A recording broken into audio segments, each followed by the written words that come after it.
अरे आइल बा सबनमा तोहर मानव ना कहनवा खाली गिरवा साड़ी से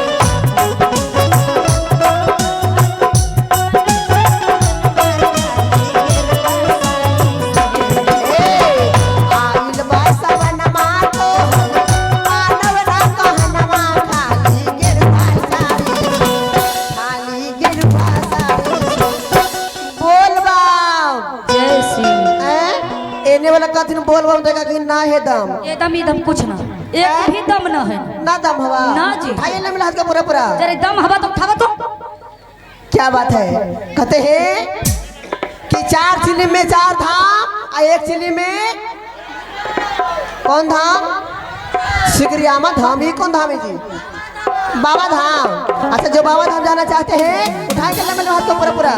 और चाचा जी भैया जी आपने तो वो शर्मा रहे आप इतने शर्मा क्यों रहे भैया जी। कहते हैं कि जिसने किया शर्म उसका फूट गया करम। ये बाबा का दरबार है शर्माना नहीं है। उठाइए ले मेरे हाथ को पूरा पूरा भैया बाबा भूतनाथ की देव घर ले चला सजनमा हो पर धनमा के गाड़ी से लगे से मुखिया के गाड़ी से घर ले चला बलम्मा हो पर धनमा के गाड़ी से जैसे मुखिया के गाड़ी से देव घर ले चला सजनमा हो पर धनमा के गाड़ी से लगे से मुखिया के गाड़ी से घर ले चला बलम्मा हो पर धनमा के गाड़ी से जैसे मुखिया के गाड़ी से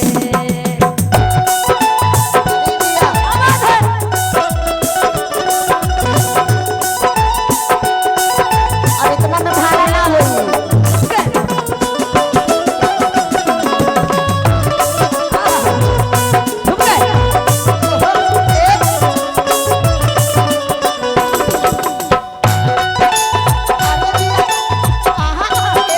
भैया जी पीछे से अरे जिया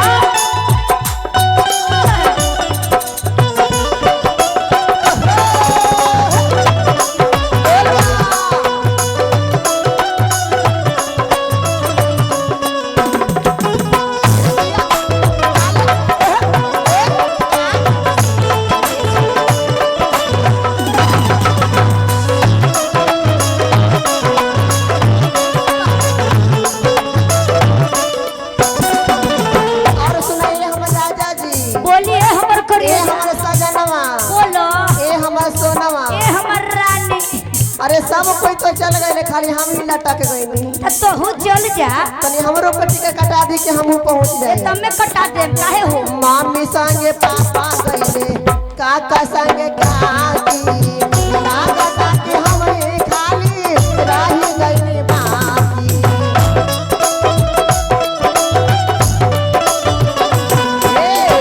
पापा संगे मामी गईली काका संगे काकी लागता कि हम ही खाली रह गईनी बाकी अगर ना जाए देवा ना तम ओहू मेहरा रही का हो जब अपना आप पे आ जाम तब तोहरा के ना समझ तू का करब नाही नाही करावाता मारी देव बलमुआ तो के टूटही हारी से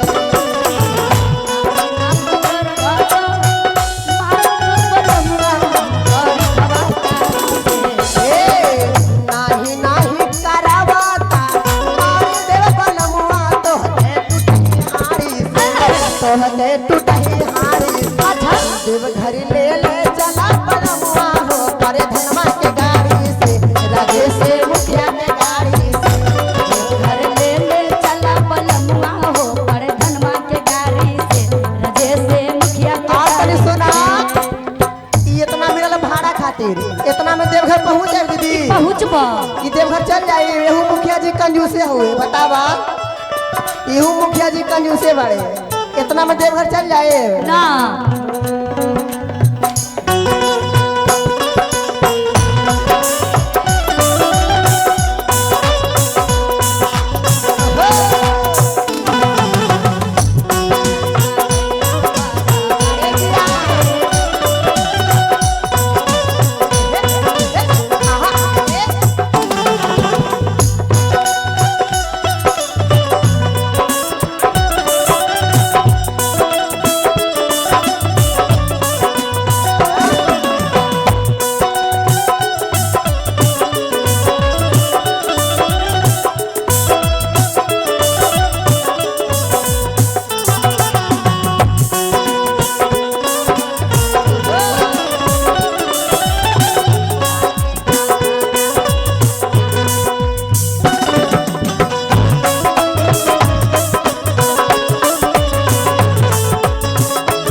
है कि ना?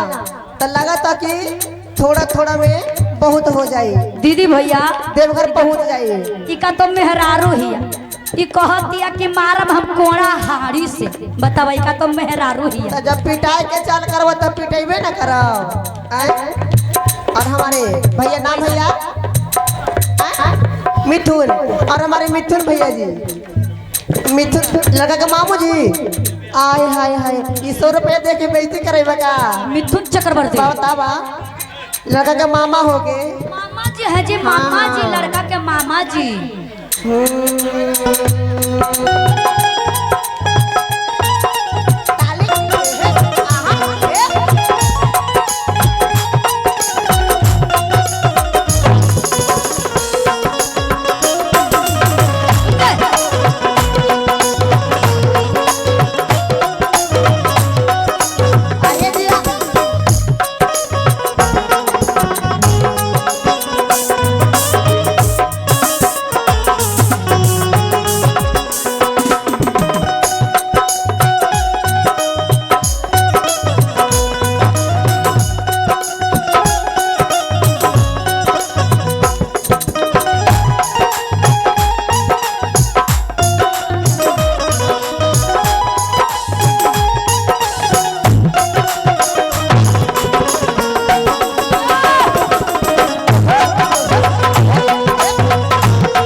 हमारे पिंटू भैया, मिथुन भैया सब कोई जाथिन, तनी हमरो टिकट कटा न दी। तोरो और हमारे नाम चाचा जी और रेहुआ पर के रहने वाले हमारे सत्येंद्र भैया की तरफ से 51 रुपये का आशीर्वाद आता है। महादेव इनको सारे मनोकामना का पूर्ण करें। भैया संगे भाभी गईली, काका संगे काकी, लागता कि हम ही खाली रही गई बाकी।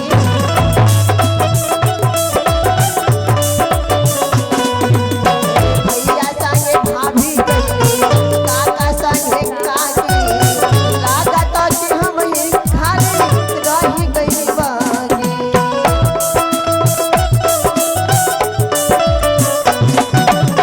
जादे भी आई बात नैहर चल जाई वहाँ माँ पटना के गाड़ी से।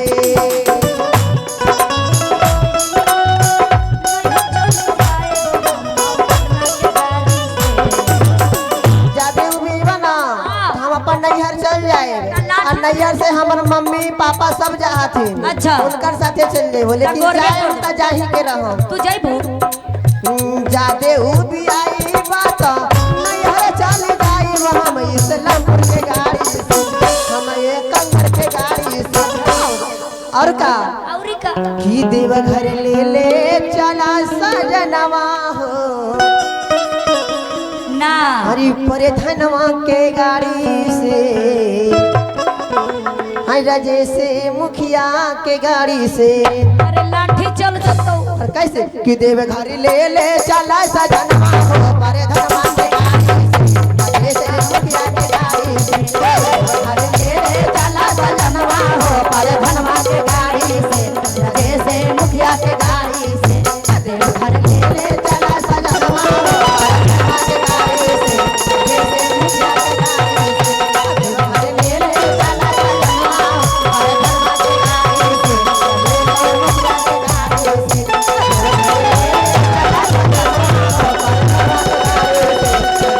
मुखिया के गाड़ी से।